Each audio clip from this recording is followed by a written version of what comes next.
بسم الله الرحمن الرحیم. نن زمون د اسانه عربي ګرامر کورس 5م درس دی. په نن درس کې به مونږ د اسم دریم تقسیم یعنی د اسم واحد تثنیه او یا جمع کېدل د دې بحث او بیان وکړو. او په تیرو دوه درسونو کې مونږ د اسم د اولنیو دوه قسمونو مکمل تفصیل او وضاحت ذکر کړی و، او د اسم چې کوم دریم تقسیم دی د هغې به مونږ مکمل بیان او تفصیل انشاء الله الرحمن په دوه درسونو کې وکړو. د نیم بیان او تفصیل به په نن درس کې وکړو چې د هغې اجمالاً خلاصه دا ده چې په نن درس کې به مونږ مفرد تثنیه او جمع وپیژنو او د تثنیې درې اقسام به په تفصیل سره ووایو، او د پاتې نیم چې په هغې کې د جمع د اقسامو مکمل بیان او وضاحت دی، نو هغه به انشاء الله الرحمن پر روان درس کې ووایو. نو په نن درس کې به مونږ 8 خبرې ووایو، د 8 خبرو بیان به وکړو. اول نمبر خبره د اسم دریم تقسیم په اعتبار د تعداد د افرادو سره، چې اسم په اعتبار د تعداد د افرادو سره دا په 3 قسمه دی. یو ته ویلی کېږي واحد، دوهم ته ویلی کېږي تثنیه او دریم ته ویلی کېږي جمع. دا اولنی خبره ده په نن درس کې چې اسم په اعتبار د تعداد د افرادو سره دا په 3 قسمه دی: واحد، تثنیه او جمع. دی واحد ته مفرد هم ویلی کېږي. نو دا د اسم دریم تقسیم شو. دوهم نمبر خبره په نن درس کې زموږ سره ده د واحد تعریف، چې واحد څه ته ویلی کېږي. واحد دا هغه اسم دی چې په یو فرد باندې دلالت کوي، په یو څیز باندې دلالت کوي. هر هغه اسم چې د هغې اسم نه مراد یو فرد وي، یو څیز وي، نو هغه اسم ته چې دی مفرد ویلی کېږي، هغه اسم ته واحد ویلی کېږي. لکه رجلون، د رجلون معنا ده یو سړی. دا لفظ رجل چې دی دا په یو فرد باندې دلالت کوي، په یو څیز باندې دلالت کوي. نو موږ ویلې هر هغه اسم چې د هغې نه مراد یو فرد وي یا په یو فرد باندې دلالت کوي، نو هغې ته چې دی مفرد یا واحد ویلی کېږي. دریم نمبر خبره د تثنیې تعریف. تثنیه د هغه اسم دی چې په دوو دلالت کوي. هر هغه اسم چې هغه په 2 افرادو باندې دلالت کوي، په 2 څیزونو باندې یا په 2 شیانو باندې دلالت کوي، هغې ته چې دی تثنیه ویلی کېږي. دا شان دی تثنیې ته مثنا هم ویلی کېږي. د کم یو لفظ نه چې مراد 2 شیان و، 2 څیزونه و، نو هغه اسم ته چې دی تثنیه ویلی کېږي. دا د تثنیې د پیژندلو او د معلومولو طریقه هم ده چې د کوم یو لفظ نه مراد 2 څیزونه و، 2 شیان و، دقې لفظ ته چې دی، دقې اسم ته چې دی تثنیه ویلی کېږي. لکه رجلانی. رجلانی دغه لفظ د رجلانی دا په 2 شیانو، په 2 سړیو باندې دلالت کوي. د دې رجلانی نه مراد 2 سړي دي. نو مونږ ویلې هر هغه لفظ یا هر هغه اسم چې د هغې نه مراد 2 فرده وي، 2 شیان وي، نو هغې ته تثنیه ویلی کېږي. او د دې رجلانې نه مراد 2 سړي دي او دا اسم دی، نو دې ته څه ویلی کېږي؟ تثنیه. څلورم نمبر خبره د تثنیې تقسیم. دا تثنیه چې د تثنیه دا په 3 قسمه باندې. یو ته ویلی کېږي تثنیه حقیقي، دوهم ته ویلی کېږي تثنیه معنوي، او دریم ته ویلی کېږي تثنیه صوري. دا څلورم نمبر خبره وه د تثنیې تقسیم چې تثنیه په څو قسمه ده؟ درې، حقیقي، معنوي او صوري. پنځم نمبر خبره د تثنیې حقیقي بیان او وضاحت چې دا تثنیه حقیقي څه ته ویلی کېږي؟ تثنیه حقیقي دا هغه تثنیې ته ویلی کېږي چې په هغې کې درې شرطونه موجود وي. اول نمبر شرط د دې د مادې څخه مفرد وي. د دې تثنیې چې کومه ماده ده د دقې مادې څخه څه موجود دي؟ مفرد. د دې تثنیې مفرد موجود دي د همدقې مادې څخه. یعنی د تثنیې چې کومه ماده ده د هغې مادې به مفرد وي، به موجود وي. لکه مخکې موږ د تثنیې تعریف چې مو وکړه هلته مو د تثنیې مثال وویلې رجلانې. اوس د دې رجلانې د دې تثنیې چې کومه ماده ده را، جیم او لا، د دې تثنیې د دقې مادې څخه مفرد هم موجود دی چې رجل دی، چې د واحد په مثال کې مونږ هغه ذکر کړو. رجل واحد دی او تثنیه رجلانې. اوس د دې رجلانې د دې تثنیې د مادې څخه د دې مفرد هم موجود دی چې هغه څه دی؟ رجل دی. دا اولنی شرط دی. دوهم شرط د تثنیې حقیقي دپاره دا دی چې معنای د تثنیې وي. د دې مطلب دا دی چې په دوو باندې دلالت کوي. معنای د تثنیې وي د دې مطلب څه دی؟ یعنی په دوو باندې څه کوي؟ دلالت کوي. دریم شرط د دې تثنیې حقیقي دپاره دا دی چې شکل یې هم د تثنیې وي. یعنی د دې تثنیې د دې لفظ په آخر کې الف راغلی وي، د دې الف نه مخکې چې دی فتحه راغلی وي، او د دې الف نه وروسته نون راغلی وي او په نون باندې کسره وي. لکه رجلانې. اوس دا رجلانې چې دی دې شکل او صورت دا هم د تثنیې دی. دا رجلانې چې دی د دې په آخر کې الف راغلی دی، د دې الف نه مخکې زبر دی او د دې الف نه وروسته نون راغلی او په نون باندې کسره ده. دا شکل او صورت د تثنیې دی.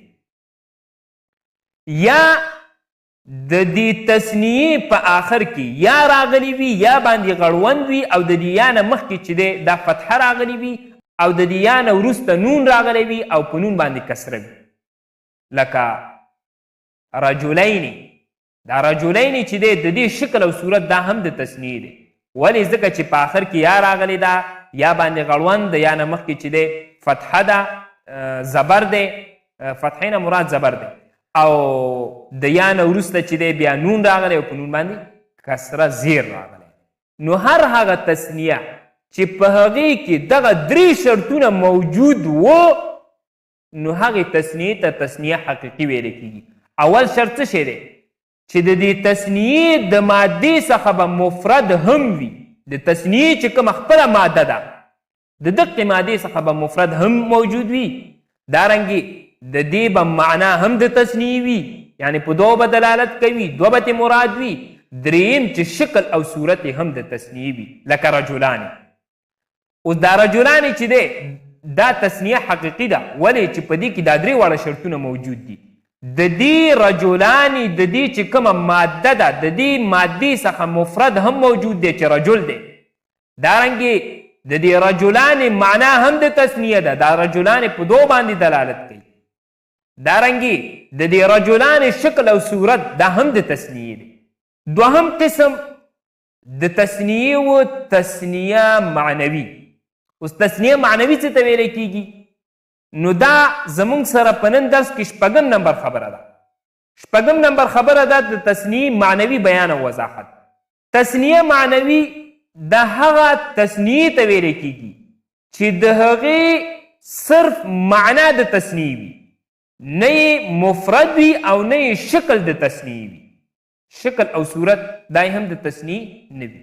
هر هغه تثنیه چې د هغې صرف معنا د تثنیه وه، یعنی د تثنیه حقیقي دوهم شرط پکې موجود و، او د تثنیې حقیقي چې کوم اولنی شرط دی او کوم چې دریم شرط دی دا دواړه شرطونه پکې موجود نه و نو دقې تثنیې ته تثنیه معنوي ویلی کیږي. یعنی نه د دقې تثنیې د دې مادې څخه مفرد موجودیږي، مفرد راځي، او نه شکل او صورت د تثنیې وي لکه کلا او کلتا. اوس دا دواړه الفاظ چې دي دې ته تثنیه ویلی کیږي دې دواړو ته، ځکه چې دا دواړه په دوو باندې دلالت کوي. کلام په دوو دلالت کوي، کلتام په دوو دلالت کوي، لیکن د دې دواړو شکل او صورت دا د تثنیې نه دی، ځکه په آخر کې الف کشته دی خو د الف نه وروسته چې دی نون نشته دی. موږ ویلي چې نون به هم راغلی وي، نون باندې به کسره وي، زیر به وي. دارنګې اولنی شرط هم په دې کې موجود نه دی. اولنی شرط د تثنیې حقیقي څو؟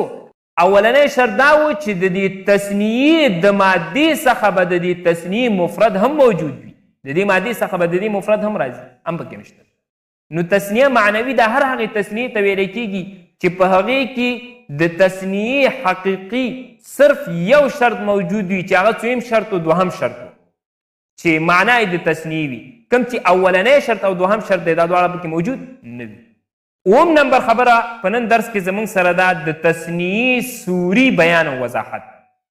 تثنیه صوري د هغې تثنیې ته ویلی کیږي چې د هغې شکل او صورت د تثنیې وي، دغه شان معنا یې هم د تثنیې وي، لیکن د دې تثنیې د مادې څخه مفرد نه راځي. د دې تثنیې چې کومه ماده ده د دې څخه مفرد څه کیږي؟ نه راځي.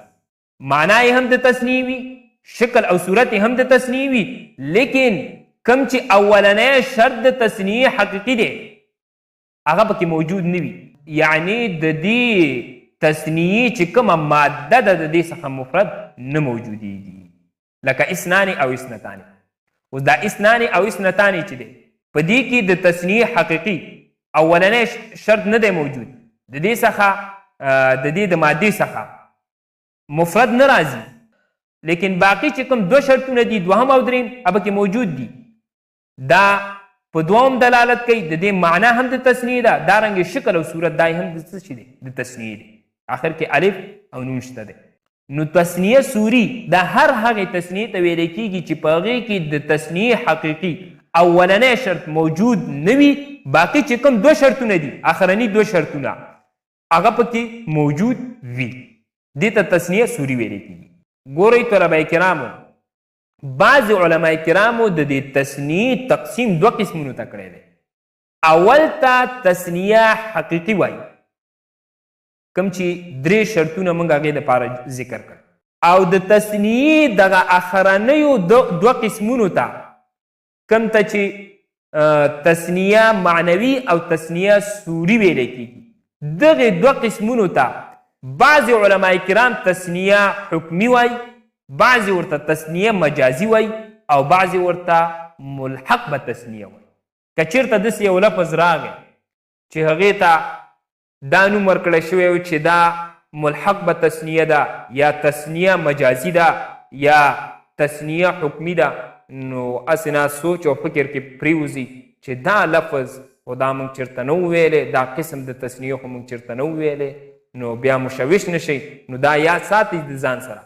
بعضې علما کرام د تثنیې دغه آخرنیو دوه قسمونو ته بعضې ورته تثنیه مجازي وایي، بعضې ورته تثنیه حکمي وایي، او بعضې ورته ملحق به تثنیه وایي.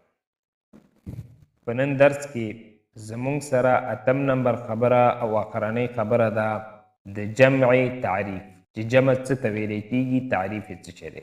جمع د هغه اسم دی چې د دوو نه په زیاتو افرادو باندې دلالت کوي او د دې په واحد کې لفظا یا تقدیرا تبدیلي راغلي وي. د لفظا مطلب دا دی چې د دې جمع چې کم واحد وي دقه واحد په جمع کې بدل شوی وي.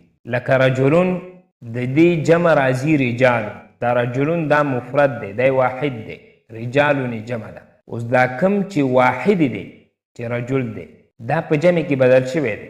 او د تقدیرا مطلب دا دی چې د یو لفظ داسې یو شکل او صورت وي که د دې لفظ همدغه شکل او صورت د یو واحد لفظ په وزن باندې واخیستلی شي نو دې ته بیا واحد ویلی کیږي او که همدغه شکل او صورت د دې لفظ د داسې یو لفظ په وزن باندې واخیستلی شي چې هغه لفظ جمع وي نو بیا دې ته چې دی همدغې لفظ ته جمع ویلی کیږي د دې لفظ چې کوم شکل او صورت دی دا په مفرد او په جمع کې په دواړو کې یو شان وي که دغه لفظ دا په وزن د داسې یو اسم واخیستلی شي چې هغه اسم واحد وي نو بیا به دغه لفظ څه وي مفرد وي او که په وزن د داسې یو اسم واخیستلی شي چې هغه اسم څه شی وي جمع وي نو بیا به دغه لفظ هم څه وي جمع وي مثال د دې دی لکه د دې تقدیرا فلکن دا فلکن چې دی دغه لفظ اوس که دغه لفظ دا په وزن د اسدن واخیستلی شي نو بیا دا جمع ده دا فلکن څه شی ده جمع ډېرې کښتیو ته ویلی کېږي ځکه اسدن چې دی دا اسدن دا په خپله جمع ده د اسد او که دغه لفظ فلکن دا په وزن د قفلن سره واخیستلی شي نو بیا دا لفظ فلکن دا واحد دی بیا یوې کښتۍ ته ویلی کېږي ولې ځکه چې دا لفظ قفلن چې دا فلکن د دې په وزن اخیستلی شوی دی دغه لفظ قفلن دا په خپله څه شی دی مفرد دی دا څه شی دی په خپله مفرد دی نو دا د تقدیرا مطلب و چې د یو لفظ داسې یو شکل او صورت وي که د دې لفظ همدغه شکل او صورت د یو واحد لفظ په وزن باندې واخیستلی شي نو دې ته بیا واحد ویلی کېږي او که همدغه شکل او صورت بیا د داسې یو لفظ په وزن باندې واخیستلی شي چې هغه لفظ جمع وي نو دې ته بیا څه ویلی کېږي جمع ویلی کېږي نو دا و زموږ نننی درس چې په نن درس کې موږ اته خبرې بیان کړلې د اته خبرو وضاحت مو په تفصیل سره